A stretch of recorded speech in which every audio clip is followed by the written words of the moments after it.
Bezos Hashem, today we'll be learning Daf Chaf Beis, both Amud Aleph and Beis.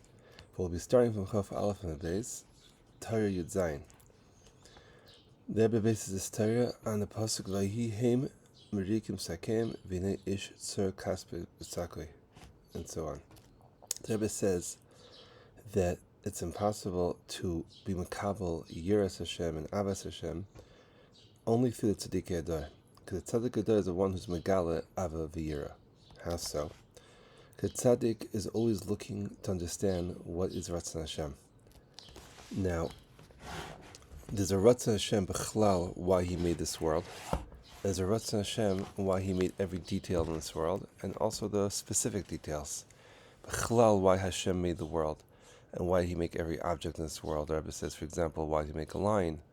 Also, and then there's all the details of a line. Why does this limb of the line like this and this limb of the line like that, so on and so forth. And the tzaddik is always looking to understand what was Ratzon Hashem, what was Ratzon Hashem in the world, and what was Ratzon Hashem in each prat. And the way he finds this is through looking at the spires which Hashem has from Klal Yisrael. Because the reason why Hashem made the world, the sharish behind the Ratzon of the world is for Klal Yisrael. Hashem created the world for Klal Yisrael. And Memela, the klalius of the world, if you understand the hisparius which Hashem has from Klal Yisrael, you understand why Hashem wanted the world. And every individual in Klal Yisrael, when you understand the hisparius which Hashem has from every individual of Klal Yisrael, then you understand why Hashem has a ratzon for every specific part of this world. And not only that, within every Yid has every detail of his life. So the way that Hashem has aspires for every single prat in this of Klal Yisrael, that's how He has a ratzon for every single small detail of this world. So it says, for example, sometimes if a pachos should be Klal Yisrael, even the smallest person, as long as he's called a Yid, is called Yisrael, even though it's called Poisha Yisrael, but he's still called Yisrael. And he makes a tnuah with his payas. He just twirls his payah, makes a tnuah with his payah, whatever. And Hashem has a murdik aspires from that. And the murdik aspires which Hashem has from that stands behind the entire Bria.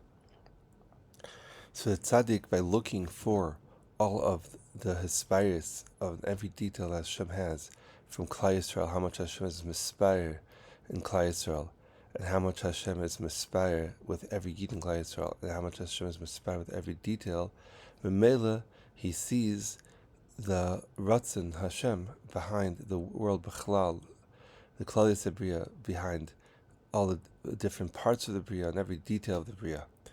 But when the Rebbe continues that when the tzaddik is megala this aspires, then it's like the melech comes out with his special glorified clothing, his aspires, his big day teferes, like b'yom genus d'malka. The same way when someone hears how great the king is, it's not the same as when you actually see the king and you see how he comes in his great majesty. And so when the tzaddik is megala the aspires of a Yid of Klal Yisrael and of every detail of every Yid in Klal Yisrael, when the tzaddik shows how much Hashem is mispire, it's kilu he's bringing out the king in his big day to aspires. So everyone who sees it, the chapespilas, the same when you see a king, you're filled with yira, of awe, not just fear, of awe of the king. He's coming out with such aspires. So when the tzaddik shows the aspires that Kavyachal HaKadosh Baruch Hu has in Klal Yisrael, then we're full of fear, full of awe. Someone says about tefillin that it says in Chazal that that tefillin oizem liYisrael, that the tefillin is the thing that when the people outside see tefillin, then it fills them with awe for Klal Yisrael. And what's tefillin? You look in tefillin, the pashas of our tefillin are pashas of aspires that we have in Hashem. So that's what's like. Yishem Hashem Nikra Alecha, when you have the Shem Hashem Nikra Alecha, which is a tefillin, v'yara b'mekah. So too, Chazal say in Masechtas Brachos that there's a bechina that Kav Yochel Kodesh Baruch Hu also wears tefillin, but his parshas are full of his spires, which he has in Klai Yisrael, Mika Amchi Yisrael Goychad Ba'aretz, and so on. So when we see the tefillin of Hashem, when we see the hispires that Hashem takes in us, that's Kaviyachol, the tefillin of Kodesh Baruch Hu, then we're also we become full of awe for Hashem. And the next step is after the tzaddik is megala the spires, and then the spires is in the skala. Memela, we're full of the awe for Hashem, the year of Hashem. Memela, it's the same way when the melech and the yom ginus the malka, then he comes out with the big spires. Everyone's filled with awe, and afterwards he starts giving out matanas for everybody, and he's megala his ratzon for every person individually. So that ratzon, which is megala, that's the ava. He shows ava for each one of us. Everyone's full of ava for the king. When we see how the ratzon of the king is every person should have his place, and every person should be picked up and be brought to his tafkid. So too the same thing is when the tzaddik is megala the ratzon Hashem behind the bria, which is through being megala the spires of Hashem in Klai Yisrael, which fills us with awe. Memela, we also see the ratzon Hashem has in each one of us, which fills us with ava. It's a kiseferes uzobeoto v'tzoncha torm kanenu. That through the scales of spires, that's the care of every person's care, and every person where he sees himself and where he feels himself, and he realizes that he has a place, and that the melech presented him with a place which he didn't know about, which he didn't realize before, how much Hashem has aspires with him, which fills him with awe, and how much Hashem has a ratzon in him, which fills him with ava. So when a person doesn't feel this ava and yira, what's going on? Shad is that it was nechshach etzloi ar tzaddik. The ar tzaddik became darkened by him. Sometimes a person will be standing right next to a very important thing, and he doesn't realize at all. So the Rebbe brings an example. Ephraim owned the Amaras Machpelah, which is Mamash Shar Shemayim, and he felt nothing. He was ready to give away to Avraham Avinu for nothing, because sometimes a person can be mamash standing next to Shar Gan Eden, Shesham Oil and Kal Neshamas, and Afal he doesn't feel anything. So a person could be standing right next to the tzaddik, and tzaddik is showing him how much Hashem has mispair in you, how much Hashem wants you. You don't feel it at all.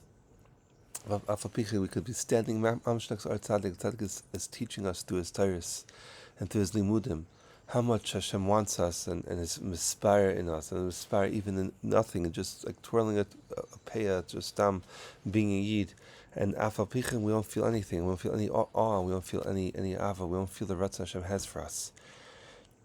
Like the Rebbe says, from achiras hamaisim ksilas haseichel, through a person doing the wrong things, it has an effect on us, that we stop feeling and understanding and seeing, and because of that,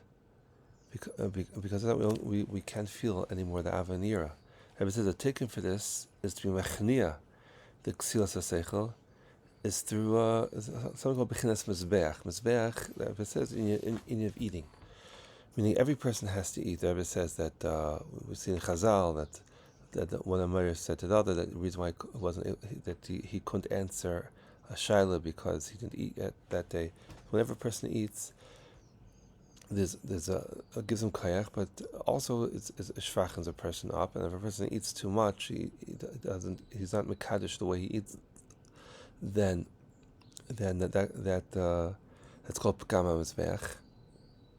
And tikkun mizbeach is when a person eats properly, not gazel v'seveh, achila bekashrus, and through when a person eats bekashrus, like however much he needs, and that doesn't overeat, then that's meremim the seichel, and then it's masakin the seichel, and through that the person is able to, when a person is less magushim, he's more, his shulchan is daimim lemizbeach, and he eats b'kedusha, and then it's machnia the ksilas haseichel. To meremim the seichel is able to hear the to hear the aura of the tzaddik, and to be mashlim all this pagam in his back. That person was pagam by eating improperly, and through the b'chlal, the maisim rayim, and that made the ksir seichel.